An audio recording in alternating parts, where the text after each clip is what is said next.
Lincoln and Grace. This is a true story. Lincoln and Grace is a true story about why Abraham Lincoln grew a beard. The author is Steve Metzger, and it's illustrated by Anne Kronheimer. This is pretty cool. So, many people consider Abraham Lincoln to be the greatest president in the history of the United States. Today, when we see images of Lincoln, he usually has a beard.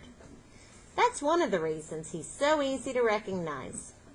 On pennies, on $5 bills, at the Lincoln Memorial, that's the statue that's made just for him, and on Mount Rushmore.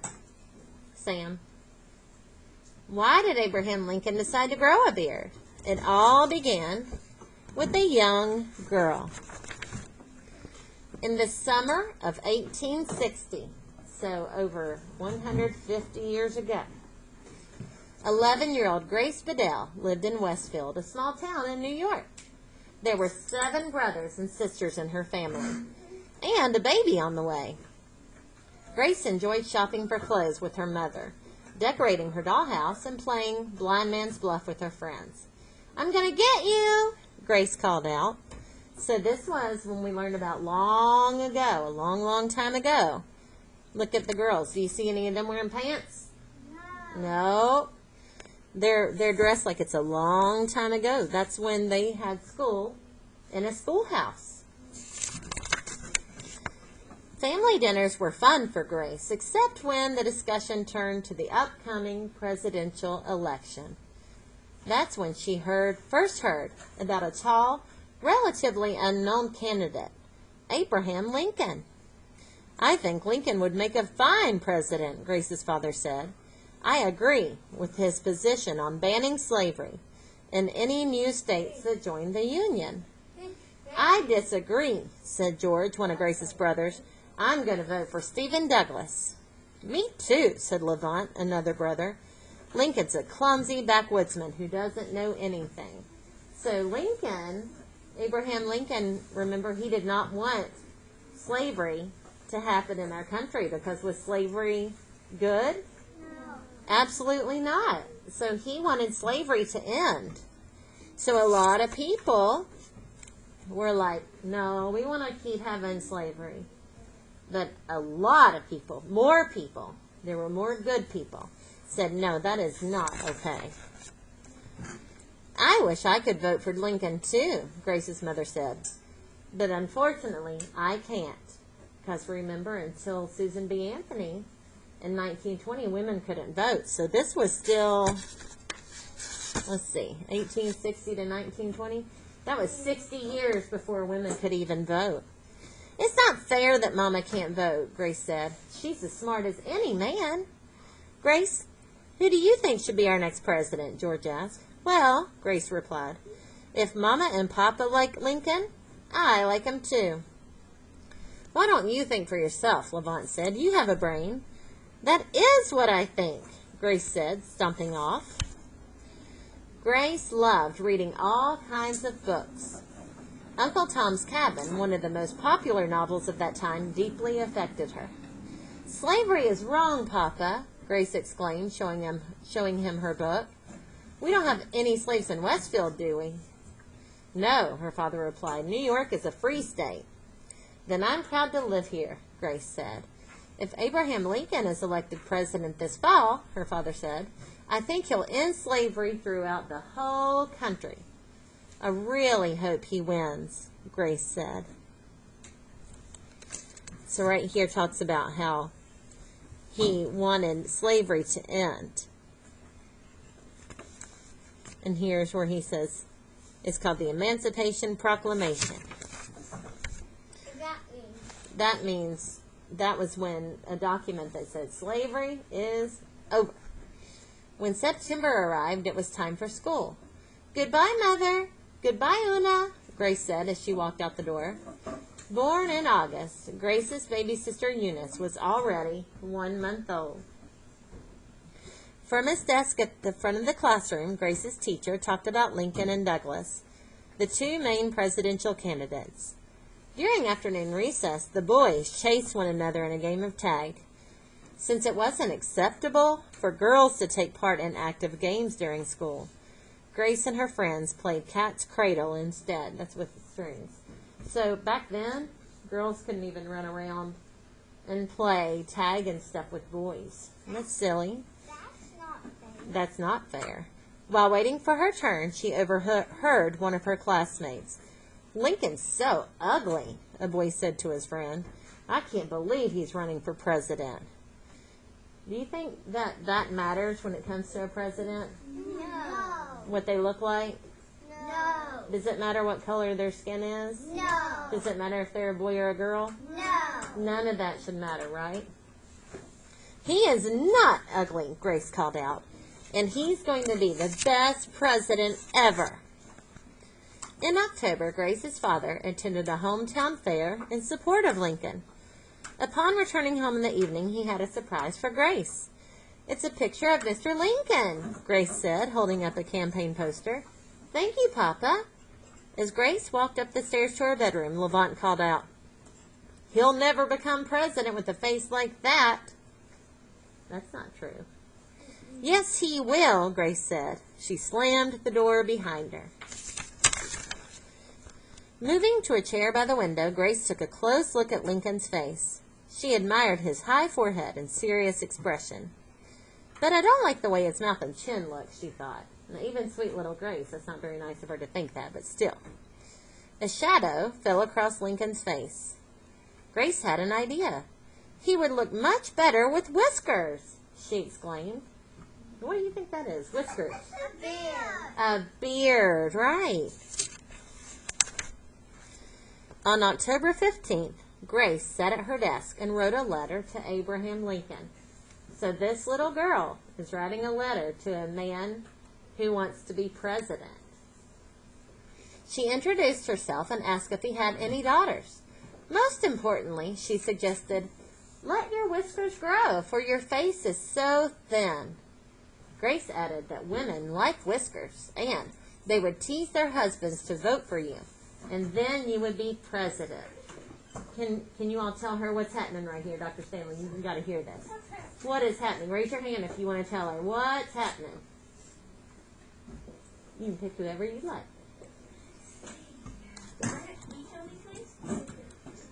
What's happening, Wyatt? What's happening in our story? Why is she writing a letter to Abraham Lincoln? She want him to be the president. Right. And what idea did she have that might help him be president? You remember? Look at this picture again. What does she want him to have? Oops, I've got it paused. What does she want him to have? You guys remember? A beard. Right. Did you know this? Did you know this story? No. This is Teaching me So this little girl, Grace, back when Abraham Lincoln was running for president, wrote a letter to Abraham Lincoln because she wanted him to be president, and she thought if he had a beard that he might have a better chance at winning. And it was. And guess what? And it worked, didn't it? Wow, that's amazing. Oh, it's really cool. I can't wait for them to hear the end of it because it's really neat. All right, you ready? So she said the women might think he's super cute and get him to vote, because could the women vote then? No. Grace dipped her pen into a bottle of ink and printed, "Honorable Abraham Lincoln, Springfield, Illinois," on the envelope. She placed her letter inside, sealed it, and added a penny stamp. Back then, stamps only cost 1 penny. Put that in your backpack, buddy. With a bounce in her step, It's just a pen. she brought it to the post office and put it away somewhere. If Mr. Lincoln answers my letter, Grace thought, I'll certainly have something to show Levant. So look, votes for women here, right here. Throughout most of Grace's life, women were not permitted to vote. So they tried and tried and tried and tried and tried to vote. But then, guess what? Grace was almost 72 years old. She finally got to vote. She was an older lady by then, but she finally got to vote when she was 72. So, let's go back to the letter. So he wrote the letter. She wrote the letter. Later that same week, Abraham Lincoln sorted through his mail. He noticed an envelope that featured the unmistakable handwriting of a child. Lincoln smiled as he read Grace's letter. So, an 11-year-old girl thinks I will increase my chances of getting elected if I let my whiskers grow? He thought. Well, perhaps she's right. A few days later, Grace returned to the post office. Is there something for me? Grace asked David Mann, the postmaster. Good. Everybody in Westfield knew Mr. Mann. Sorry, not today, the postmaster replied after a few minutes. She returned the next day and the next day after that, still nothing. Finally, on October 22nd, Mr. Mann excitedly handed Grace a letter. It's from Abraham Lincoln, he announced. Mr. Lincoln answered my letter? Grace cried out. I can't believe it.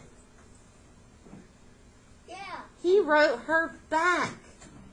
Isn't that amazing? Yeah. Let's see what it says. Even though it was only October, a light snow was falling. Grace almost slipped as she ran home. Look what I've got, Mama, Grace shouted as she burst through the door. It's from Mr. Lincoln. He answered my letter. Goodness gracious, her mother replied. I didn't even know you wrote to him. It was a secret, Grace explained. Nobody knew but me. Grace went to the parlor and found Levant.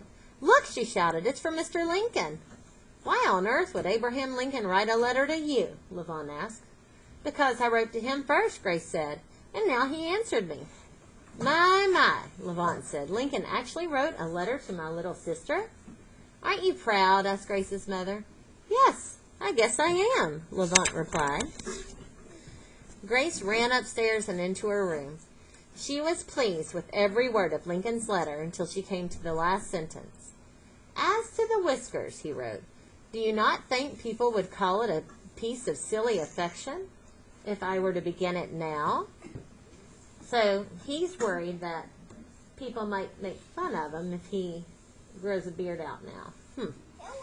It sounds like Mr. Lincoln won't be growing whiskers, Grace thought sadly. That's too bad. I thought I was right about that.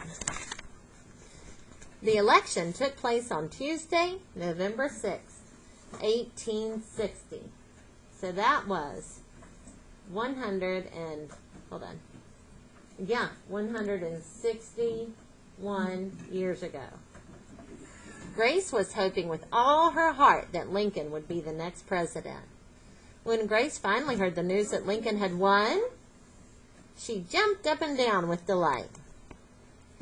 A few months later, on the morning of February 16, 1861, Grace woke up with the sun. Get out of bed, sleepyheads, she said, shaking her two older sisters. President Lincoln is stopping here on his way to Washington, D.C., remember? Yes, of course, Helen said, rubbing her eyes, but his train won't be arriving until later in the day.